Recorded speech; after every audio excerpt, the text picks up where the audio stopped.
는 매력적인 광경. 화려한 조명으로 밤을 수놓는 에펠탑이 세계인들의 마음을 사로잡는다. 그중 압권은 2만여 개의 전구가 반짝이는 조명쇼. 탄성이 절로날 만큼 장관이다. 그러나 그 화려한 조명은 자정이 되면 어둠 속으로 사라진다. This is my first time and this is amazing. And I love the view, the feeling. Like, yes, I love it. I think they should keep it all night because Yeah. some people come here for just 1-2 days. 지난해부터 프랑스는 에너지 절약을 위한 각종 규제가 만들어지고 있다. 조명은 덜 쓰고 온기를 낮추는 일은 시민들의 동참이 필수다. Au tout début des années 2000, lorsqu'il y a eu une crise gazière, parce que des crises gazières, il y en a eu déjà, l'Italie avait décidé, le ministre italien avait décidé d'inciter les Italiens à faire bouillir leurs pâtes 1 minute de moins pour qu'elles soient plus al dente. Mais comment vous le vérifiez? Encore une fois, pour l'Italie, leur dire, écoutez, voilà, vous allez manger des pâtes un peu plus al dente. En France, vous allez voir la tour Eiffel qui s'éteint, ce sont des symboles. 늦은 오후에 찾은 파리의 한 빵집. 진열장이 군데군데 허전하다. 바게트도 꼭 필요한 만큼만 진열돼 있다. 6년째 이곳 빵집을 운영 중인 알방 프레베 씨. 이전 같으면 이 시간에 빵을 구웠겠지만 지금은 엄두도 내지 못할 일이다. Faites attention dans l'escalier, pas tomber. Attention. Donc voilà, il est 16h15, le four est éteint. Avant la crise, c'était ouvert tout le temps. On cuisait beaucoup l'après-midi. On a cuit le matin avant 7h parce qu'on avait des réductions si on cuisait tôt le matin, parce que sinon on s'en sortait pas, quoi. C'était vraiment... 하루 종일 굽던 빵을 하루 한 번 굽는다며 고지서를 보여주는 알방 씨. 대체 가스요금이 얼마나 오른 걸까? Là, vous avez le prix du kilowattheure. C'est ce qu'on payait, hein. Donc c'est fait 23 € le mégawatt ou alors 23 centimes le kilowatt. Et là, vous avez maintenant 203. On est passé de 23 à 203. 9배 넘게 뛴 가스요금 탓에 힘겹게 버티고 있다는 알방 씨. On a appelé 3-4 sociétés de gaz pour dire voilà, notre contrat s'arrête le 31 juillet. Il faut qu'on ait un nouveau contrat. Et là, on m'a sorti des prix. J'étais au téléphone. J'ai dit non, mais vous devez vous tromper. On était sur du x10, du x11, enfin c'était du délire. Donc on leur a dit, de toute façon on n'avait pas le choix, mais on a besoin de gaz. Donc j'ai pris le moins cher, et le moins cher pour nous c'était x9, voilà. 2년을 넘기며 끝을 알 수 없는 전쟁은 유럽 전역에 악영향을 주고 있다.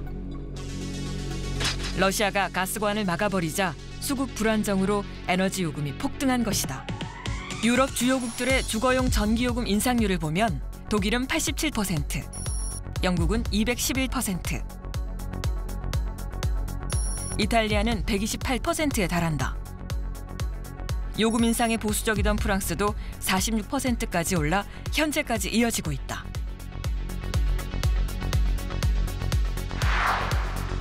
치솟는 요금도 모자라 에너지 수급 불안정이 계속되면서 유럽은 수요 절감에 사활을 걸었다. 에너지 수입 의존도를 낮추기 위해 에너지 사용을 제한하는 각종 규제와 시민들의 자발적인 참여에 힘입어 전력 사용량은 눈에 띄게 줄었다. 2023, on a toujours la guerre en Ukraine, on a toujours l'utilisation de l'arme gazière par la Russie, mais heureusement, le nucléaire français est un peu revenu et donc la crise énergétique est toujours là, mais elle est de plus faible intensité. Malheureusement, il faut bien comprendre que nous sommes dans un cycle long et que la crise énergétique va durer longtemps. 특히 프랑스는 탄소 중립을 위한 과도기적 에너지라며 다시 원자력의 비중을 높이고 있다. Mais si nous voulons payer notre énergie à des tarifs raisonnables et ne pas dépendre de l'étranger, et d'investir dans la production d'énergie décarbonée.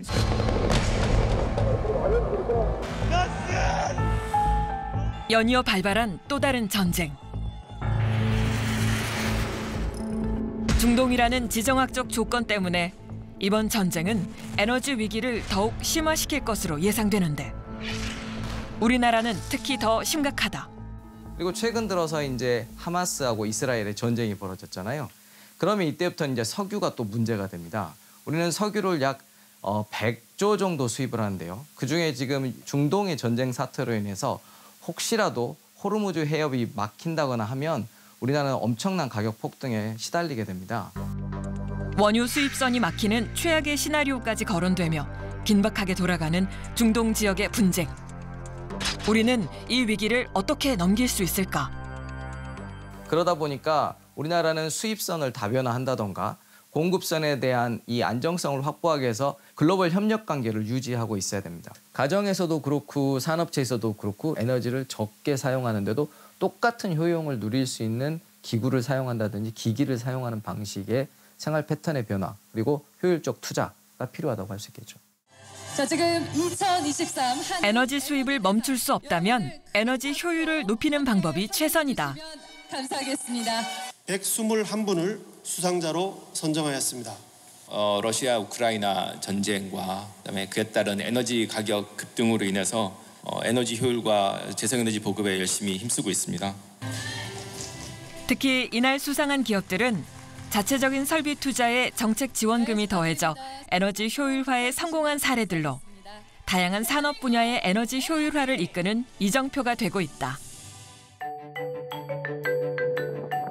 올해 수상한 반도체 관련 기업 한 곳을 찾았다. 부품과 장비 관리가 생명인 반도체. 이곳은 바로 그 반도체 장비와 부품을 세정 코팅하는 업체다. 지금 이 공간은 어떤 공간인가요? 현재 이 공간은 반도체 부품의 세정과 코팅이 끝난 후에 표면에 잔류하고 있는 이온과 파티클 같은 불순물을 제거하기 위해서 최종 후처리를 하는 그런 공간입니다. 반도체 산업은 에너지 소비가 많기로 손꼽힌다. 워낙 섬세하고 까다로운 데다 24시간 멈추지 않고 가동하기 때문이다. 제 1년 사용 전력량은 약 24,000메가와트 정도를 사용하고 있고 금액으로 따지면 산업용으로 약 40억 정도가 소모되고 있습니다. 이것이 바로 에너지 효율화를 위해 투자한 설비다. 저기 보이는 여기 연통이 먼지를 빨아들여서 얘가 청소를 해주는 거, 그 역할을 하시면 될 것 같습니다. 이 거대한 시스템이 진공 청소기 역할을 하며 반도체 공정의 불순물을 제거한다. 규모만큼이나 막대한 전력이 쓰이는 곳이다. 보십시오. 저기에 버려지는 용량이 너무 많이 커요. 그러면 열심히 또 일을 해서 온도를 낮춰주거나 또 올려줘야 되잖아요. 그걸 누가 하겠어요?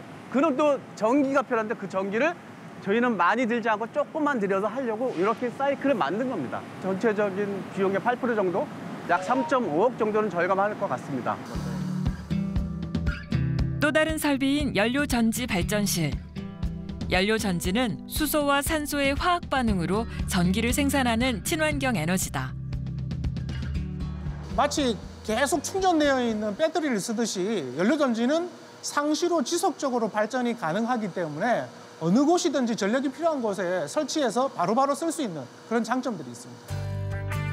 그런데 이 기업이 에너지 효율화를 위해 발벗고 나선 데는 특별한 사연이 있다.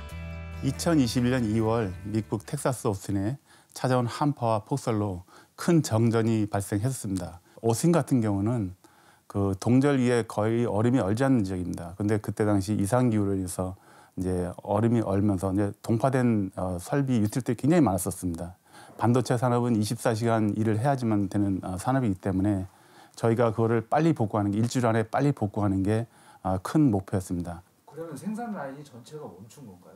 그렇죠. 한 일주일 정도 멈췄었습니다. 저희도 피해 규모가 굉장히 컸고요. 수십억의 피해가 있었죠. 기상이변으로 입은 피해가 역설적으로 더 친환경적이고 적극적인 대안을 만들어냈다.